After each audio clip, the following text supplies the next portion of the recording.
Laura Wallen tinha 31 anos. Era professora de estudos sociais na Wild Lake High School em Columbia, Maryland, e havia sido eleita professora do ano em 2016. Estava grávida de 4 meses. Havia decorado sua sala de aula com semanas de antecedência e contava os dias para o início do novo ano letivo em setembro de 2017. Mantinha um vínculo diário com a família, pais, Mark e Gwen, e a irmã mais velha, Jennifer. No dia 5 de setembro de 2017, quando os sinos tocaram para o primeiro dia de aula, a cadeira de Laura permaneceu vazia. Ela nunca chegou. E o silêncio que se seguiu seria mais aterrorizante do que qualquer ausência.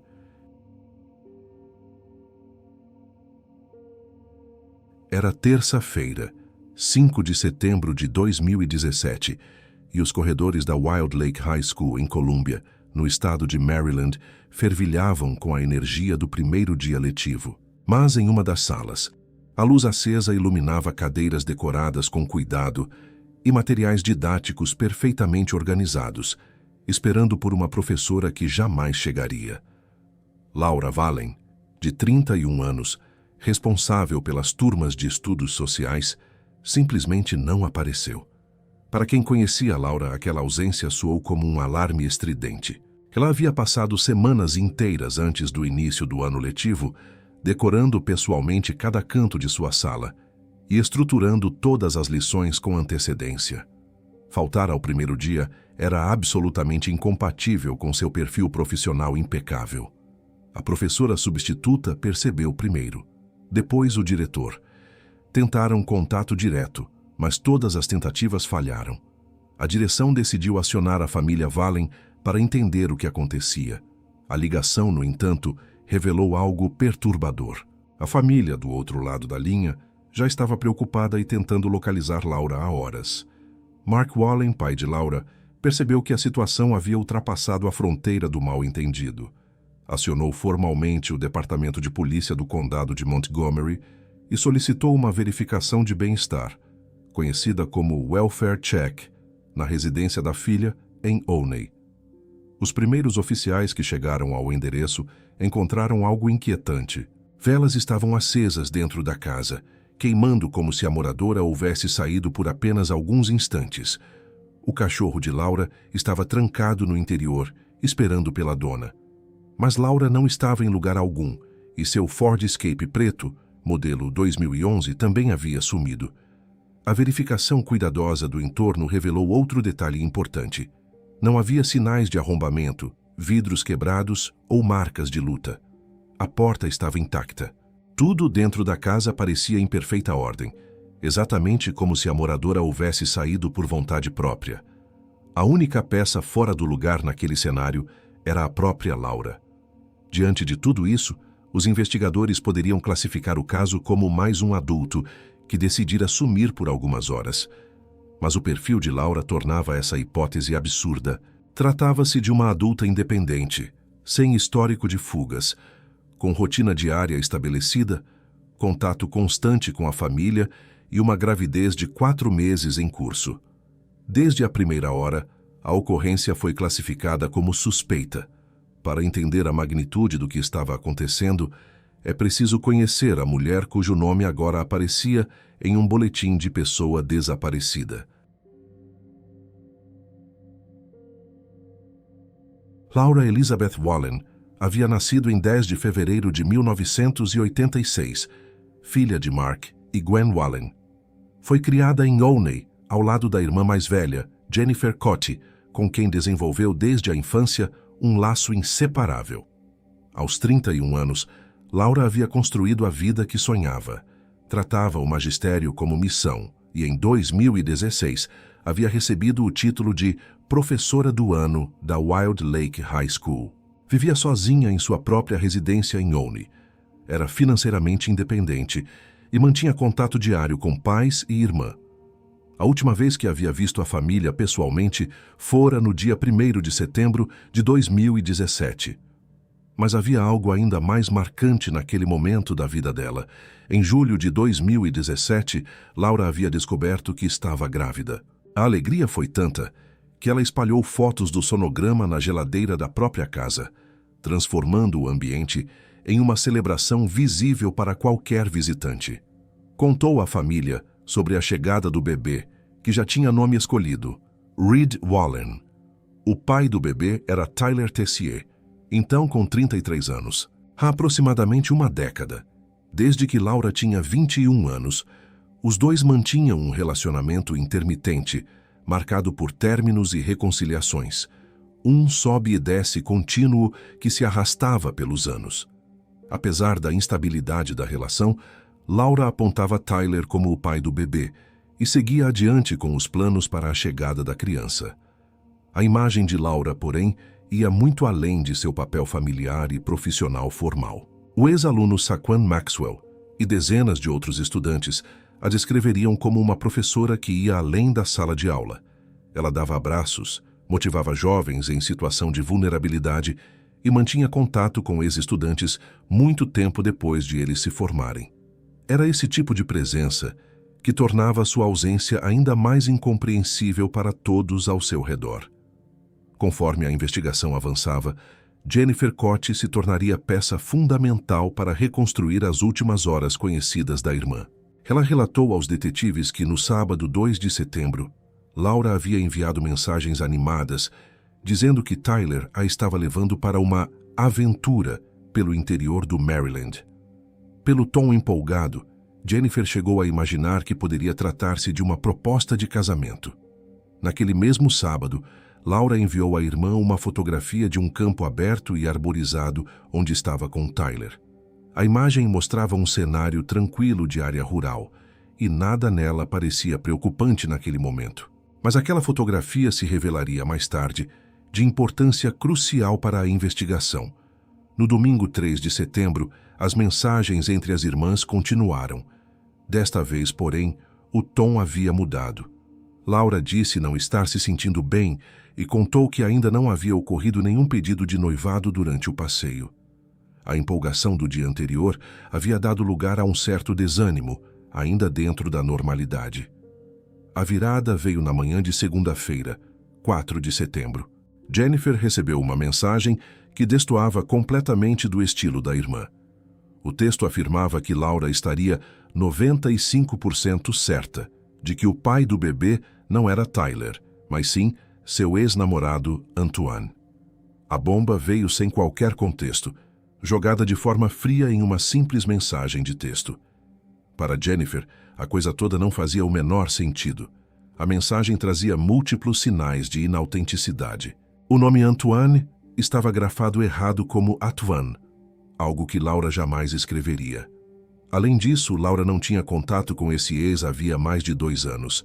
E talvez o mais importante, ela jamais discutiria assunto íntimo desse porte por mensagem de texto em vez de uma ligação telefônica. Não era do feitio dela soltar uma confissão tão pesada por escrito. Quando Jennifer tentou ligar para a irmã, Laura, que sempre atendia, não respondeu à chamada. Não retornou as mensagens seguintes. Mark Wallen também enviou textos, pedindo que a filha entrasse em contato e parasse de ser evasiva. Mas Laura nunca respondeu. A comunicação, que havia sido constante por toda a vida, encerrou-se por completo na manhã de 4 de setembro. Os investigadores rastrearam então os movimentos financeiros de Laura. A última transação no cartão de débito dela havia ocorrido na rede de mercado Safeway em Olney, na noite de sábado 2 de setembro, entre 20 horas e 30 minutos e 21 horas e 30 minutos. Solicitaram imediatamente as imagens da câmera de segurança do estabelecimento. As imagens revelaram uma informação crucial. Laura não estava sozinha naquela compra. Tyler Tessier aparecia ao lado dela durante todo o registro, contradizendo diretamente a declaração inicial que ele havia dado aos detetives, na qual afirmava não ter visto Laura havia dias. Convocado para a primeira entrevista formal, Tyler apresentou então uma versão diferente. Afirmou ter levado Laura para Damascus, no Maryland, no sábado, alegando que pretendia comprar um terreno ali para construírem uma casa para a nova família. Segundo essa narrativa, no domingo o casal teria brigado e Laura teria exigido a chave reserva da casa de volta na manhã de segunda-feira, por volta das 8 horas e 30 minutos. Os dois supostamente teriam combinado um café da manhã no Nordstrom Café do Columbia Mall, encontro que ela jamais cumpriu. Tyler alegou ter ido até a casa de Laura mais tarde, mas afirmou que não conseguiu entrar porque já havia devolvido a chave. Essa declaração se chocaria frontalmente com o relato de uma vizinha do condomínio em Olney, que informou aos oficiais ter visto Tyler passeando com o cachorro de Laura por volta das 14h30 da segunda-feira. Era impossível que ele estivesse passeando com o animal se não tivesse acesso à residência. A polícia optou por não confrontar Tyler imediatamente com essa contradição. Autorizou a busca em seus registros telefônicos e, sem o conhecimento dele, instalou rastreadores GPS em seu veículo para monitorar todos os deslocamentos. A grande reviravolta material da investigação aconteceu na quinta-feira, 7 de setembro de 2017. Um funcionário do complexo de apartamentos Gramercy Place, em Columbia, fazia sua rotina habitual de manutenção quando, ao revistar uma das lixeiras do empreendimento, deparou-se com objetos que claramente não pertenciam ao lixo comum. Encontrou uma carteira de motorista em nome de Laura Vallen e, perto dela, descartado de forma quase displicente, um aparelho celular. Reconhecendo o nome que vinha sendo divulgado pela mídia local nos últimos dias, o funcionário acionou imediatamente as autoridades. Quando os policiais responderam ao chamado e chegaram ao endereço, perceberam que o achado da lixeira era apenas o começo. Estacionado de ré em uma das vagas do mesmo complexo, repousava o veículo da professora desaparecida. Detalhe perturbador: a placa dianteira havia sido removida, em uma tentativa evidente de dificultar o reconhecimento imediato do automóvel por algum policial que passasse pela região. Era uma cena calculada, não casual. O complexo Gramercy Place ficava a menos de 1,5 km da escola onde Laura lecionava. Essa proximidade não passou despercebida pelos investigadores. A localização escolhida sugeria, de forma quase didática, uma narrativa fabricada, a de que Laura teria estacionado o próprio carro perto do trabalho antes de fugir voluntariamente da própria vida. Era a hipótese exata que alguém interessado em criar uma falsa pista de fuga gostaria que a polícia considerasse. Os investigadores submeteram o veículo a uma perícia integral. Cada superfície interna foi vasculhada minuciosamente, em busca de impressões digitais, fios de cabelo, sangue, fibras de tecido ou qualquer vestígio biológico que pudesse iluminar o que havia acontecido com a moradora desaparecida. A análise das digitais trouxe a confirmação que mudaria a direção do caso.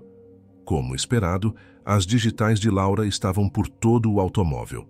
O que fechou o cerco foi a identificação das digitais da pessoa investigada, também espalhadas pelo veículo. Mais incriminador ainda, essas mesmas digitais apareciam sobre o celular e sobre a carteira de motorista que haviam sido jogados na lixeira.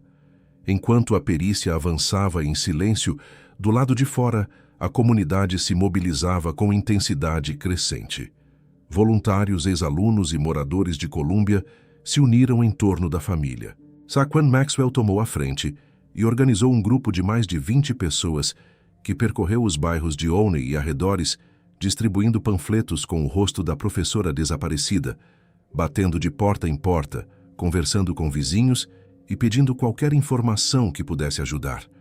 Mark e Gwen Wallen, em paralelo, ofereceram publicamente uma recompensa para qualquer pessoa que tivesse alguma pista sobre o paradeiro da filha grávida.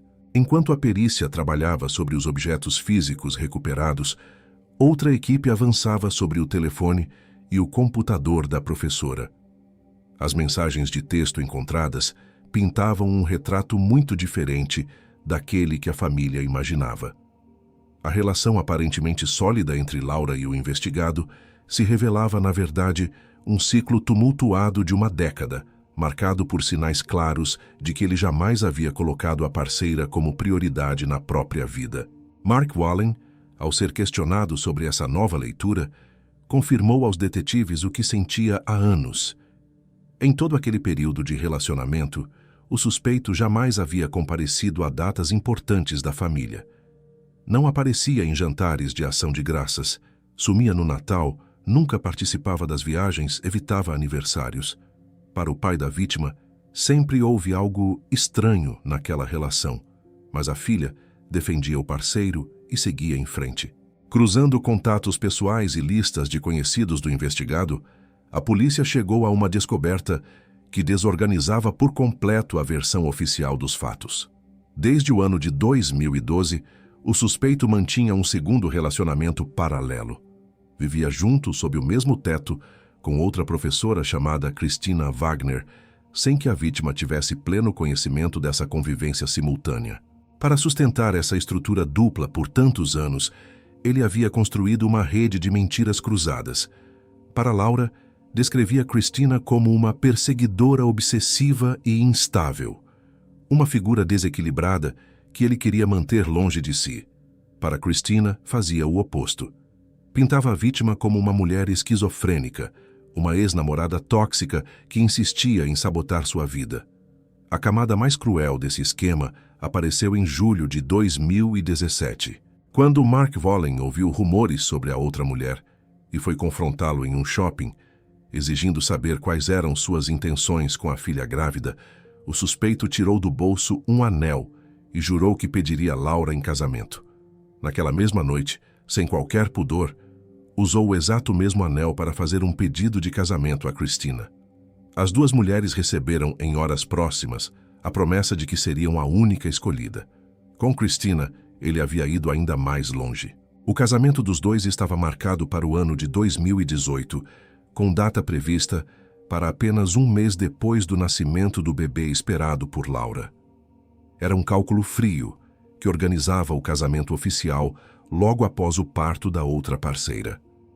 A peça que faltava para entender o motivo do crime apareceu nas mensagens de texto. Em 28 de agosto de 2017, Laura enviou diretamente a Christina uma mensagem pedindo esclarecimentos de mulher para mulher sobre o noivado de que havia tomado conhecimento. Christina, furiosa com a ousadia da rival, encaminhou imediatamente o conteúdo ao parceiro. A resposta dele, recuperada pela polícia diretamente dos registros telefônicos, foi assustadora. Tenho até coragem de matá-la. Christina e o suspeito chegaram a comparecer juntos a uma delegacia para tentar registrar uma ocorrência por perseguição contra Laura, mas desistiram quando souberam que todas as três partes envolvidas precisariam aparecer juntas perante um juiz, sob juramento. A ideia de enfrentar Laura em um tribunal não interessava ao suspeito. O monitoramento por GPS, instalado discretamente no veículo do suspeito, começou a desenhar um padrão impossível de ignorar. Os registros telefônicos mostraram que ele havia retornado pelo menos 10 vezes à mesma região rural de Damascus, no Maryland, durante a semana inteira em que Laura estava desaparecida. Não eram desvios, paradas casuais ou trajetos diferentes. Era sempre o mesmo ponto, repetido obsessivamente. Vasculhando os contatos do celular do investigado, os detetives encontraram um número vinculado a um frigorífico chamado KS Cuts. Era uma planta de processamento de carnes, situada exatamente ao lado do terreno, onde a vítima havia sido fotografada. O local, que parecia uma simples área rural escolhida para um passeio, começava a ganhar contornos muito mais sombrios. O proprietário daquele frigorífico, próximo amigo do suspeito, era também o dono da fazenda inteira e do campo aberto onde o casal havia estado naquele fim de semana. Naquele exato feriado prolongado de Labor Day, o homem estava de férias com a família, o que deixou toda a propriedade isolada, sem testemunhas circulando por ali.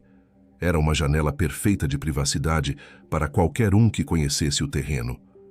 Quando questionado, o proprietário relatou que o suspeito havia trabalhado para ele em diferentes momentos, ajudava em caçadas dentro da propriedade e tinha conhecimento detalhado das áreas mais remotas da fazenda.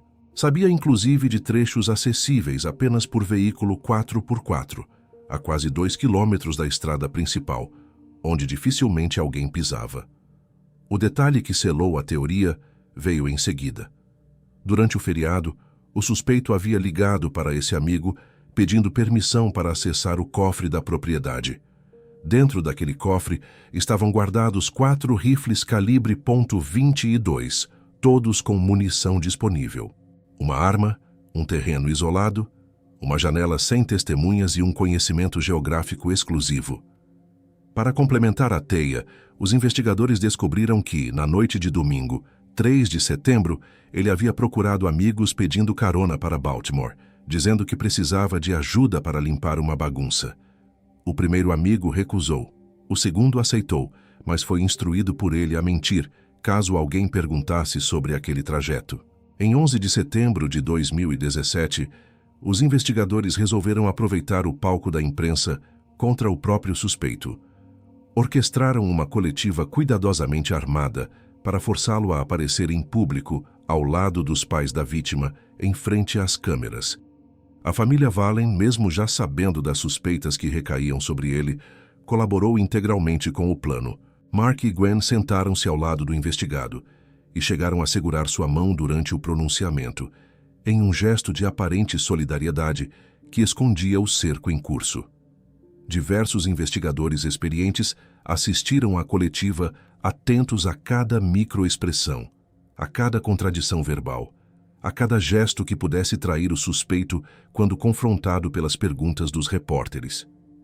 Ele fez um apelo emocionado e visivelmente teatral, dirigindo-se diretamente à câmera. Disse que não importava o tipo de problema em que Laura estivesse metida, que nada que não pudesse ser resolvido juntos, e que toda a família a queria de volta em segurança. A polícia, deliberadamente, declarou aos repórteres que ainda tratava o caso como um simples desaparecimento e que nada indicava crime. Era uma mentira tática, calculada para que o suspeito não percebesse o cerco se fechando ao seu redor.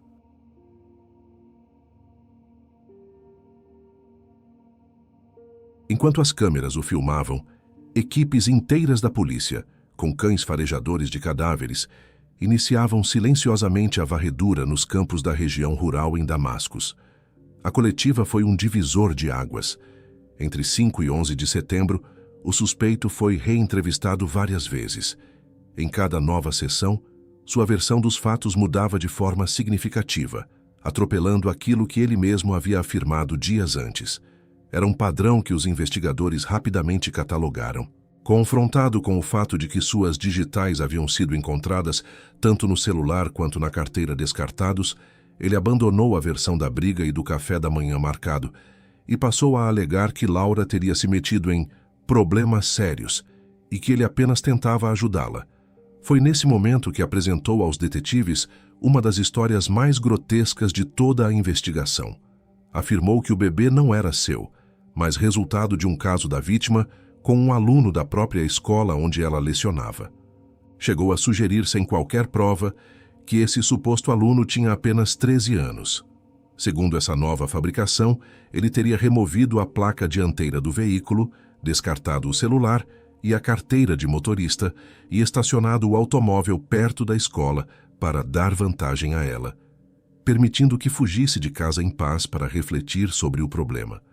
Quando confrontado sobre a existência de Christina, primeiro negou o relacionamento. Mas exposto às provas físicas e às mensagens, acabou admitindo a vida dupla e tentou encaixá-la na narrativa, dizendo que a briga com Laura havia sido por causa da traição. Mesmo cedendo nesse ponto, continuou negando qualquer envolvimento no desaparecimento e jurou que pretendia consertar as coisas. Os detetives perceberam o padrão. Cada mentira desmascarada por evidência técnica era simplesmente substituída por outra mentira ainda mais elaborada, sem que ele jamais apontasse onde Laura estava.